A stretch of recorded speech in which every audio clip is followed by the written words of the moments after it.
Wow. You know what's funny? I'm sitting in a coffee shop right now, surrounded by at least 50 people, and I've never felt more invisible in my life.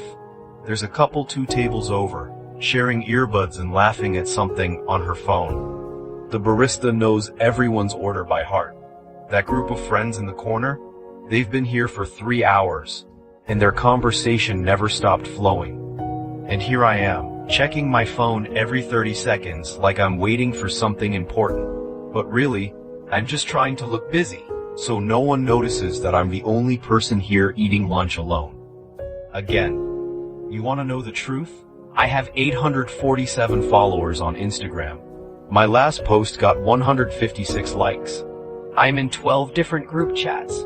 My phone buzzes all day long with notifications, updates, invitations. So why do I feel like I'm screaming into an empty room? Last week, Sarah from work asked me if I wanted to grab drinks after our shift. I said yes because that's what you're supposed to say. We went to that trendy place downtown. You know, the one with exposed brick walls and drinks that cost more than my lunch. She spent 2 hours telling me about her drama with her roommate, how Jessica said something to Maya, who told it to Alex, who posted about it in their private story, but didn't tag the right people. So now there's this whole thing about who's really friends with who. And I sat there, nodding, making the right sounds at the right moments, but inside I was thinking, is this what connection feels like? Is this intimacy, talking about people who aren't here, instead of talking about the fact that I go home every night to an apartment so quiet I can hear my upstairs neighbor's footsteps, and I started timing my breathing to match them, just so I don't feel completely alone? But here's the thing that really gets me. I'm good at this. I'm good at being the guy people talk to about their problems. I'm the one they text at midnight when they need someone to listen. I'm the shoulder everyone cries on, the ear everyone bends, the safe space everyone runs to when their world falls apart. Marcus calls me when his girlfriend breaks up with him. Dude, you always know what to say. Emma texts me screenshots of arguments she's having with her friends, asking me to decode what they really mean. My cousin Jake sends me voice messages at 2 a.m. about his quarter-life crisis. And I always text back with advice that sounds wise and caring, even though I'm lying in bed staring at the ceiling, wondering who I would call if my world fell apart. The answer is no one. Not because I don't have people who care about me, I do. But because somewhere along the way, I became the therapist friend, the reliable one, the guy who has his shit together. And now I'm trapped in this role where everyone assumes I'm fine, because I'm always helping them figure out how to be fine. Do you know what it's like to be surrounded by people who think they know you but have never asked how you're really doing? And I mean really doing. Not how's work or how's the weather, but how's your heart? How's your soul? What keeps you up at 3 a.m.? What makes you feel alive? What scares you most about tomorrow? Nobody asks those questions. And the worst part is, I've become so good at deflecting that even when someone gets close to asking, I change the subject faster than a politician avoiding a scandal. Last month I went to 3 birthday parties, 2 work happy hours, and a housewarming. I posted photos from each event, me smiling, me laughing, me looking like I'm having the time of my life.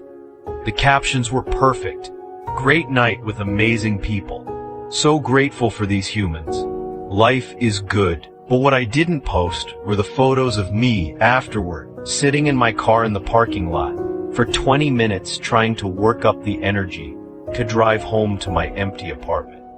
I didn't post about how I practiced conversations in my mirror before each event, rehearsing stories that would make people laugh, preparing responses to questions I hoped someone would ask, but knowing they probably wouldn't. I didn't post about how I left each party feeling more lonely than when I arrived, like I was watching everyone else live in color while I was stuck in black and white. Here's what nobody tells you about being lonely in a crowd. It's not just sad, it's confusing, because you start questioning everything. Maybe I'm the problem. Maybe I'm boring. Maybe I'm too intense, or not interesting enough, or trying too hard, or not trying hard enough. Maybe everyone else learned some secret language of connection, that I was absent for, like there was a class in elementary school called How to Make Real Friends, and I was sick that day and never caught up. You know what the cruelest part is? I'm good at small talk. I can chat about the weather, complain about traffic, discuss the latest Netflix series for hours. But small talk is like junk food for the soul. It fills you up temporarily, but leaves you hungry for something real. I want someone to ask me about the book I've been reading that's been sitting on my nightstand for 3 months, because I keep starting it and stopping, because it makes me think too much about the person I used to be before I became so good at being what everyone else needed. I want someone to notice that I always order the same thing at restaurants, not because I'm boring, but because making decisions feels overwhelming when you spend all day helping other people make theirs. I want someone to call me, not because they need advice or want to vent about their drama, but because they were thinking about me and wondered what I was thinking about. Is that too much to ask? Is that too needy? Is that too much vulnerability for a world that seems to run on surface-level interactions and carefully curated authenticity? Sometimes I wonder if everyone else feels this way too, and we're all just really good at pretending we don't. Like we're all walking around with the same ache in our chests, the same hunger for real connection. But we're too scared to admit it, because vulnerability feels dangerous in a world that screenshots everything and turns private moments into public entertainment. Maybe loneliness is the secret everyone's keeping. Maybe I'm not broken. Maybe the world is just really good at making us think that being surrounded by people is the same thing as being connected to them. Maybe that's why you're watching this right now, because you recognize this feeling. Because you've sat in coffee shops, surrounded by strangers, feeling like an alien studying human behavior you can't quite replicate. If that's you, if you're nodding along to this, if you're feeling seen in a way that's both comforting and terrifying, then maybe we're not as alone as we think we are. Maybe loneliness is just love with nowhere to go. Maybe it's the price we pay for caring too much in a world that's forgotten how to care back.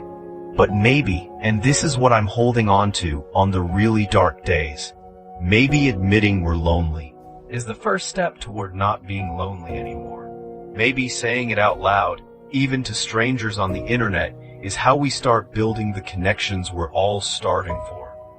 So here I am, still sitting in this coffee shop, still surrounded by 50 people, still feeling invisible. But for the first time in months, I'm not pretending anymore. I'm lonely. I'm surrounded but still so lonely. And maybe that's okay. Maybe that's human. Maybe that's the beginning of something real. If you made it this far, if you're still listening, thank you. Thank you for sitting with me in this uncomfortable truth. Thank you for making me feel a little less alone in my loneliness. Now tell me, are you lonely too?